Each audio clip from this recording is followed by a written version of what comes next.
chamomile is also a herb of the sun. And I've got, I brought you, some things along to show you all. And I've got, for example, here, I've got a box of chamomile tea bags.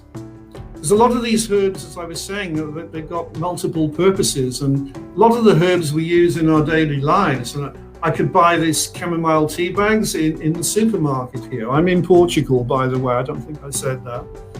And this is another herb that you can buy tea bags here in Portugal. This is fennel, and here they call it inocho, and also called a funcho. Fennel, and that is a herb of Mercury, which, as I was just saying, Mercury is something which it's the god of the messenger of the gods, and it's communication.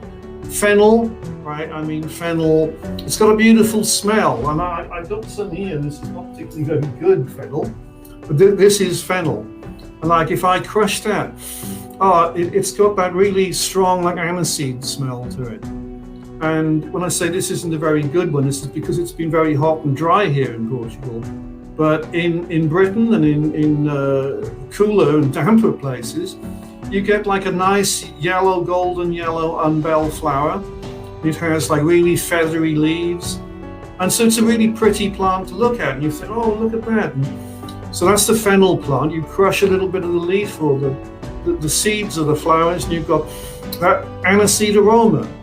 And so again, so it has a nice taste and aroma, and you could use it maybe in foods. You can make a sauce with it, fennel sauce, and you can make herbal teas like I've just shown you.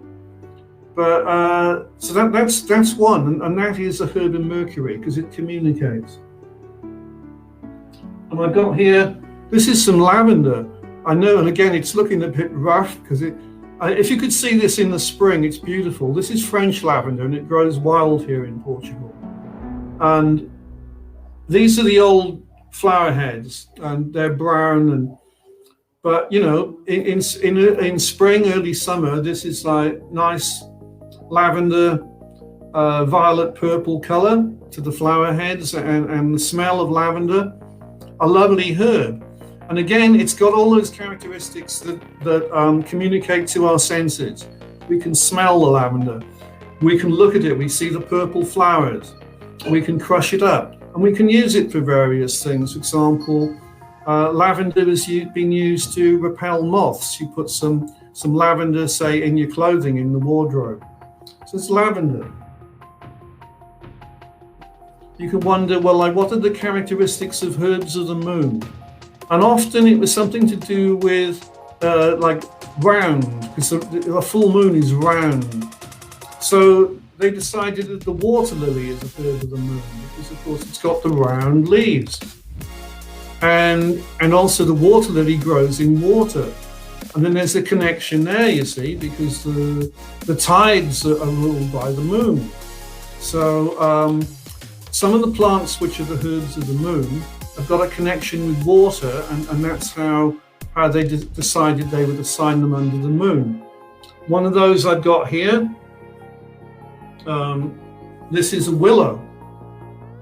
Now, there are many species of willow, and I'm not an expert on willow trees, but most of the willow trees like to grow by water.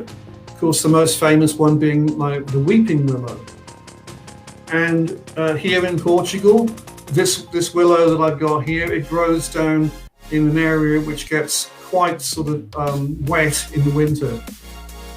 And it likes to grow in wet ground. So there you are, that's the connection with water, connection with the moon. And I picked this up. This is wilted, I'm sorry about that. This is a little sprig of mint. And again, this is a herb of Mercury. Why? Because crush that up. And it's got a really strong minty smell to it. You taste it, it's got the minty taste. As I said, when I was a little boy, my mum used to make mint sauce with it.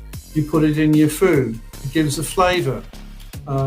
You can get mint flavored sweets and mint tea. So many uses for mint, but more than one thing. A perfume and a flavor to it.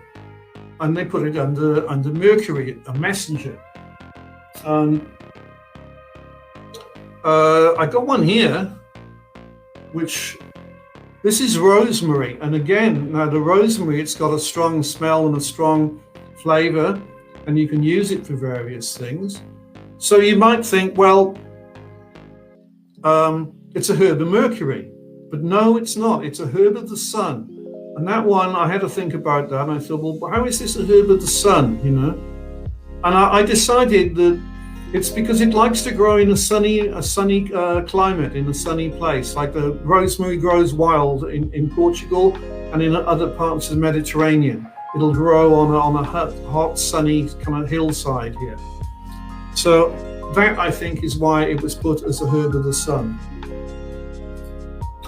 And I mentioned Venus, the goddess of love. This is wilting, I'm afraid. It's a little bit of rose bush here. I'm afraid I couldn't find any roses in flower right now, but I thought I better bring a little bit of rose in. And the rose, of course, is associated with love. You know, you think of the red rose. You want to show your love for somebody, you give them the red rose. And so that was the association there. And there were some other herbs which come under Venus.